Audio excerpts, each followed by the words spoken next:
Share मार्केटमध्ये प्रत्येकाला share विकत घ्यायचे आहेत, पण हे शेअर नेमके विकत कसे घ्यायचे, विकायचे कसे आणि हे कुठे, ते आज आपण जाणून घेणार आहोत. भारतामध्ये जे आहे ते आपण 2 स्टॉक एक्सचेंजेस आहेत, बॉम्बे स्टॉक एक्सचेंज आणि नॅशनल स्टॉक एक्सचेंज. या स्टॉक एक्सचेंजच्या मार्फत जे आहे ते आपण शेअर खरेदी विक्री करू शकतो. पण जर आपल्याला शेअर खरेदी विक्री करायची असेल तर आपण थेट पैसे घेऊन जर बॉम्बे स्टॉक एक्सचेंजकडे गेलो तर ते आपल्याला विचारणार आहेत, आम्ही तुम्हाला ओळखत नाही, कोण तुम्ही, हे पैसे कुठून आले, वगैरे वगैरे.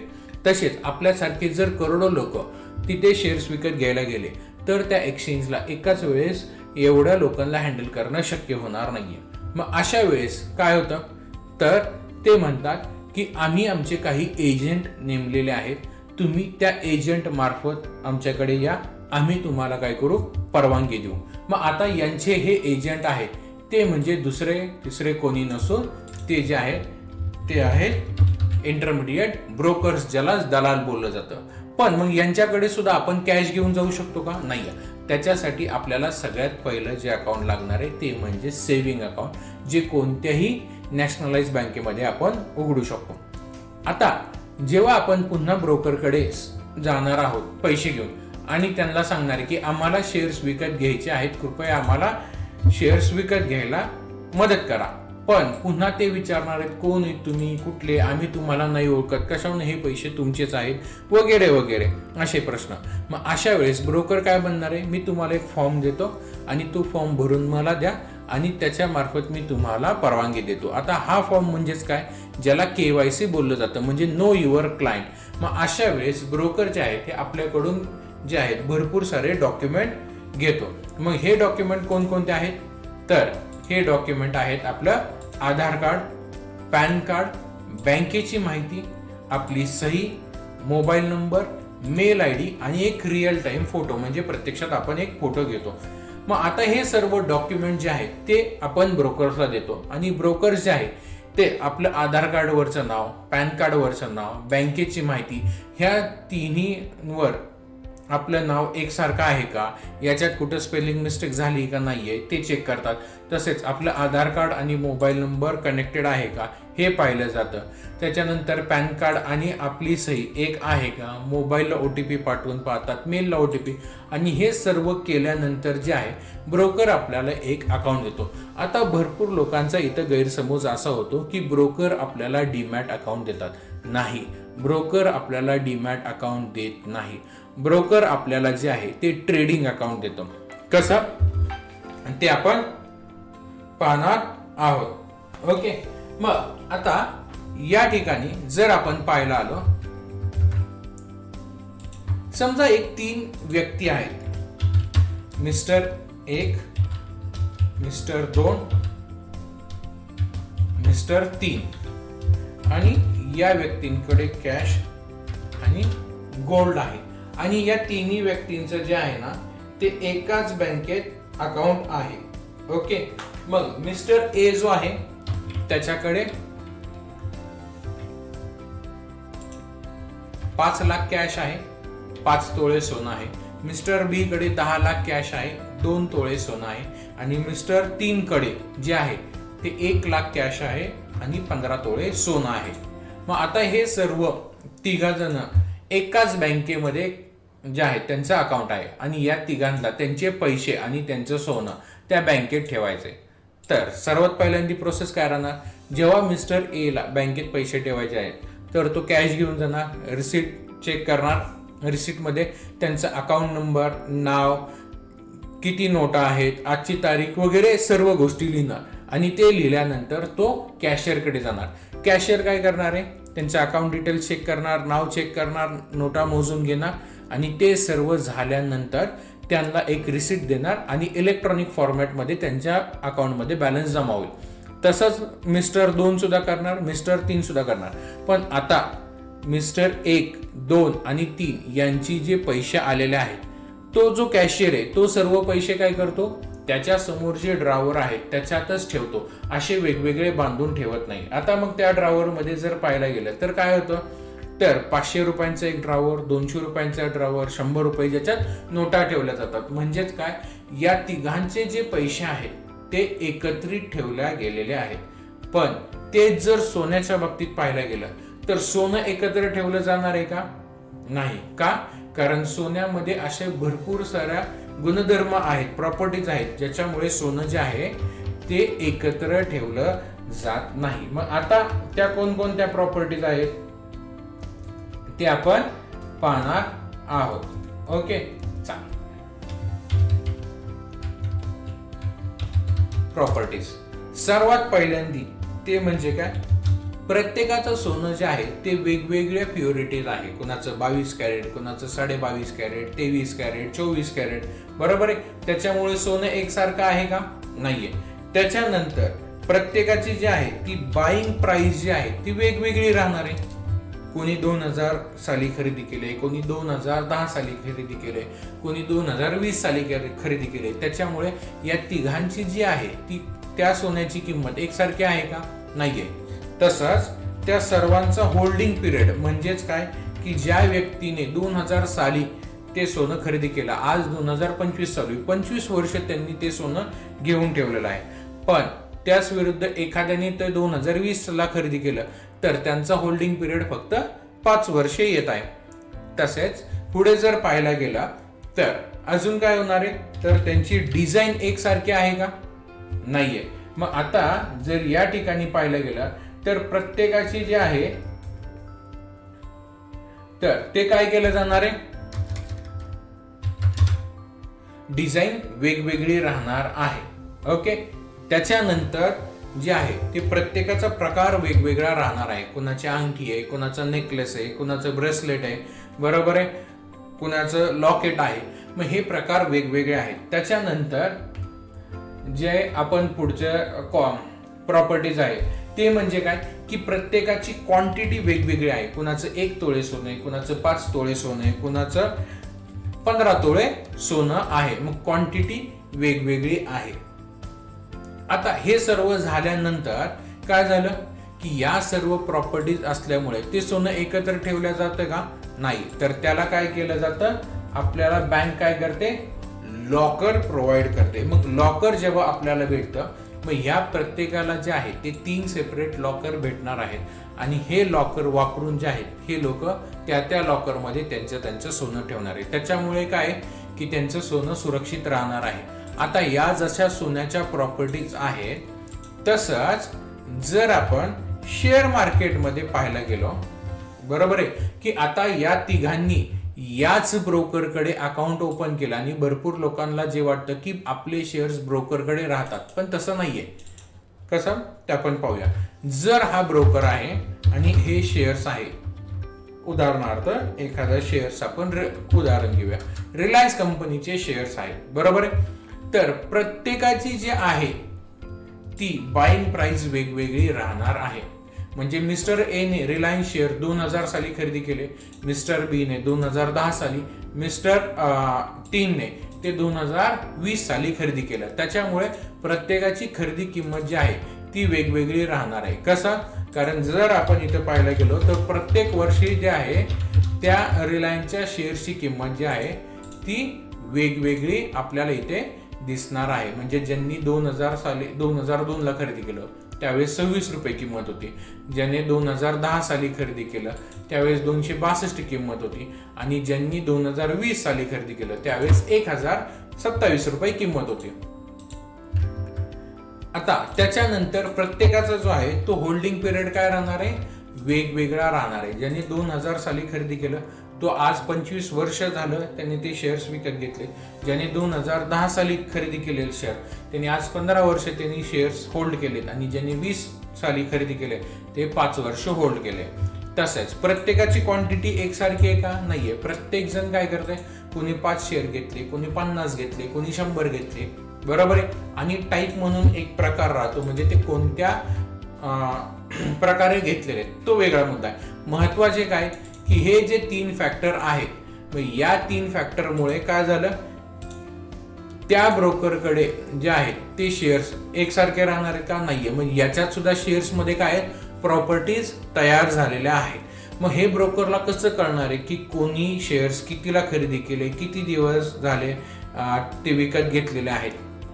हा झाला पहिला मुद्दा. दुसरा, जर समजा तुम्ही या बँकेत पैसे ठेवलेले आहेत, समजा एखादं आपण SBIN एक ब्रांच घेऊया. ओके, SBIN ब्रांच आहे XYZ. त्या ब्रांच मध्ये या मिस्टर 1, 2, 3 ने कॅश आणि सोनं ठेवलेले. उद्या जर त्या बँकेत दरोडा पडला, चोरी झाली आणि कॅश आणि सोनं नेलं, तर काय होणार आहे? तर RBIच्या नियमानुसार तुमची फक्त 5 लाखांपर्यंतच कॅश जी आहे ती बँकेत सुरक्षित आहे, त्याच्या पुढची कॅश सुरक्षित नाहीये. मग मिस्टर 1 आणि 3 ला अडचण नाहीये, पण मिस्टर 2 ला अडचण येणार आहे, बरोबर. आणि सोन्याच्या बाबतीत जर पाहायला गेलं तर सोन्याचं काय होणार आहे? मग भरपूर लोक असे म्हणू शकतात की आमच्याकडे जे आहे ते सोन्याची रिसीट आहे, की आम्ही कोणते सोनं ठेवलंय, काय काय ठेवलंय, ते कधी खरेदी केलंय. मग बँक तुम्हाला जे आहे ठीक आहे की त्याच्या बदल्यात पैसे देतील किंवा सोनं देतील, पण जेव्हा ते तुम्हाला सोनं देतील तर तुमचं ज्या प्रकारात सोनं होतं तसं मिळणार आहे का? ज्या डिझाईनचं सोनं होतं तसं मिळणार आहे का? ज्या प्युरिटीचं होतं तसं मिळणार आहे का? नाहीये.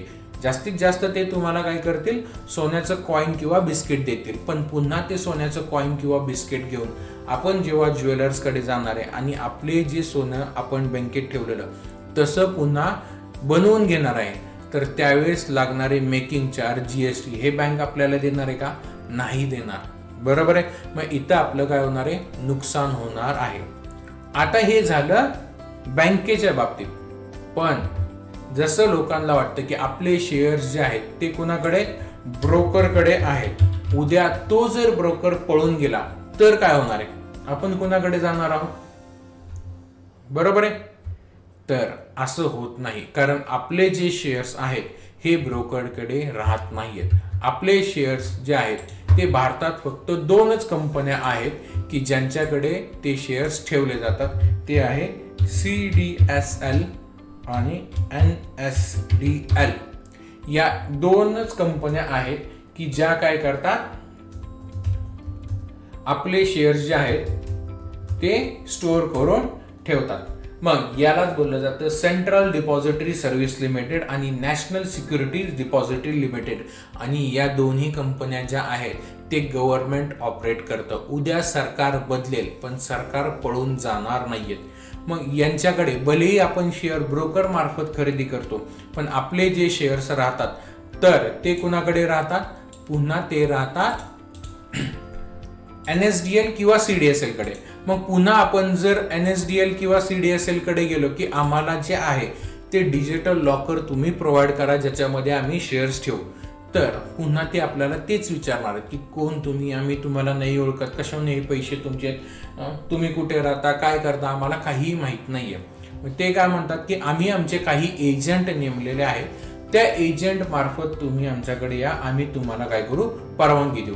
मग आता यांचे एजंट म्हणजे दुसरं तिसरं कोणी नसून हेच ब्रोकर्स आहेत. म्हणजेच काय की जेव्हा आपण ब्रोकरकडे जातो आणि लिस्ट ऑफ डॉक्युमेंट देतो तेव्हा तो एक डॉक्युमेंट जे आहे ते एक्सचेंजला पाठवतो आणि दुसरे डॉक्युमेंट जे आहेत ते DPला, या CDSL NSDL ला डिपॉझिटरी पार्टिसिपेट्स असं सुद्धा बोललं जातं, या DP कडे पाठवतो. मग आपल्याला CDSL NSDL जे आहे ते आपल्याला एक अकाउंट देतात ज्याला डीमॅट अकाउंट बोललं जातं, जे थोडक्यात आपलं डिजिटल लॉकर आहे. जसं बँक तुम्हाला सोन्यासाठी जे लॉकर प्रोव्हाइड करते तसेच आपले जे शेअर्स आहेत ते सुरक्षित ठेवण्यासाठी आपल्याला जे लॉकर दिलं जातं त्याला डिजिटल लॉकर बोललं जातं. ते आपल्याला CDSL किंवा NSDL ज्याचं टाईप त्या ब्रोकर सोबत झालेलं आहे ते आपल्याला प्रोव्हाइड करतात. आता हा झाला पहिला मुद्दा. त्याच्यानंतर काय झालं की इथे जर आपण पाहायला गेले तर आता आपल्याला मेनली 3 प्रकारचे अकाउंट लागतात. एक सेव्हिंग अकाउंट जे आपल्याला कोणीही नॅशनलाइज बँक देणार आहे. या सेव्हिंग अकाउंट मार्फत जे आहे ते आपण आपले पैसे ट्रान्सफर करू शकतो किंवा आपण शेअर्स विकल्यानंतर जेव्हा ते पैसे विड्रॉ करू तेव्हा ते या सेव्हिंग अकाउंट मध्ये येणार आहेत.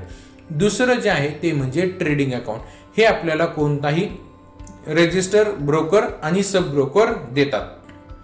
आता हे अकाउंट जे आहे याच्या मार्फत आपण जे आहे ते शेअर्स खरेदी विक्री करतो. बघा, सेव्हिंग अकाउंटचा अर्थच आहे, सेव्हिंग म्हणजे बचत, असं खातं की ज्याच्यात तुम्ही बचत करणार आहे. ट्रेडिंग या शब्दाचाच अर्थ आहे व्यवहार देवाणघेवाण. असं खातं की ज्याच्या मार्फत तुम्ही शेअर्सची खरेदी विक्री करणार आहे. आणि तिसरं म्हणजे डीमॅट अकाउंट, जे तुमचं डिजिटल लॉकर आहे, जे तुम्हाला ऑथराइज्ड डिपॉझिटरी पार्टिसिपेंट्स प्रोव्हाइड करणार आहे, जे दोनच आहेत भारतामध्ये, जसं सांगितलं CDSL NSDL. आता डीमॅट हा शब्दच नाहीये, हा शब्द तयार झालेला आहे.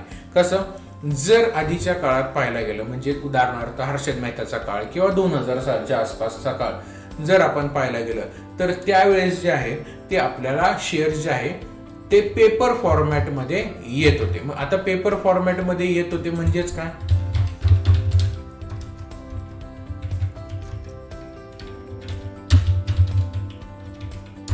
इथे जर आपण पाहायला आलो तर अशा प्रकारे जे आहे ते आपल्याला शेअर्स विकत मिळत होते.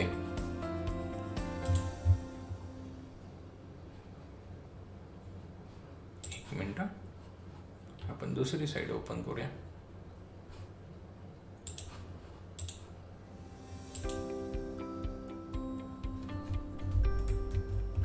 आता हे जेव्हा शेअर्स यायचे हे आपल्याला पेपर फॉर्मॅट मध्ये यायचं, पण जसं इंटरनेटचा वापर वाढत गेला तेव्हा सरकारने ठरवलं हे जे पेपर फॉर्मॅट मधले शेअर्स जे आहेत त्यांना आता आपल्याला काय करायचंय, इलेक्ट्रॉनिक फॉर्मॅट मध्ये रूपांतर करायचं आहे. मग हे जे रूपांतर करायला गेले तर याला बोललं गेलं डिमटेरियलायझेशन. डिमटेरियलायझेशन आणि या डिमटेरियलायझेशनचं जर तुम्ही पाहिलं तर DEMAT असा मिळून काय झालाय, तो डीमॅट शब्द तयार झालेला आहे.